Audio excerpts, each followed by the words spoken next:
In a little less than a week, voters will decide who will fill the District 1 seat on the Spokane City Council, currently being vacated by Kate Burke. Tonight, our political reporter Ian Smay spoke with both candidates about their plans for office. He's joining us live from the newsroom tonight. Hi, Ian.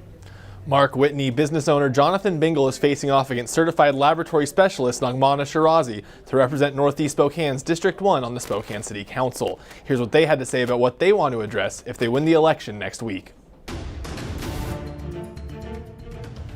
I'm born and raised in Spokane. I went to Rogers, my whole life I've lived in this area. And just over the last, 5, 6, 7, 10 years, I've seen Spokane, with an increased homeless population. I've felt as if my city has gotten less safe. I ran in 2019. I came very close to winning.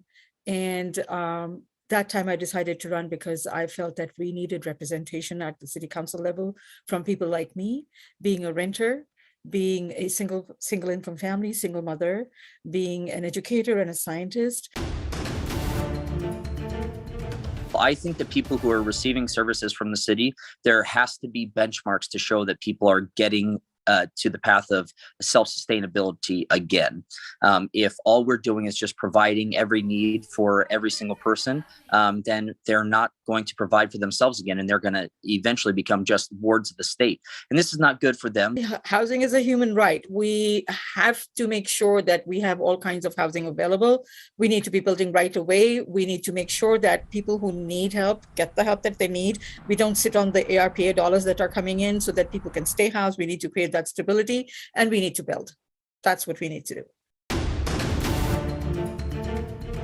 We need housing of all kinds right now. So we need the 5-bedroom, 6-bedroom houses as well, for families with many children or, need that space, totally fine. We also need lots of 2-bedroom and 3-bedroom, one bath, 2-bath homes for families who are just starting out or families that are wanting to move down. We need to build. We have the North-South freeway going over here. We probably need to look at STA to see what kind of land is going to be available. And perhaps we need to build. We need to be building right now. What I want to make sure that we do is, number one, businesses that were affected, let's make sure that they still have the support to make it through, through the end of the pandemic.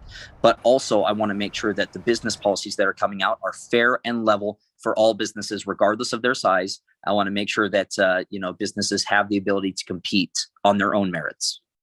The city needs to look at how we can incentivize, how we can maybe pave the streets and roads and be ready with sewage connections and electricity connections and landscaping and put the curbs in so that when a small business comes in, they don't have to spend the money to get all that up and ready and going. You can see the full interviews with both Bingle and Shirazi on the KREM 2 YouTube page. For more information on the races you might see on your ballot, as well as where to drop off your ballot in Spokane County, text the word election to 509-448-2000 and we'll send that information to your phone. In the newsroom, Ian Smay, KREM 2 News.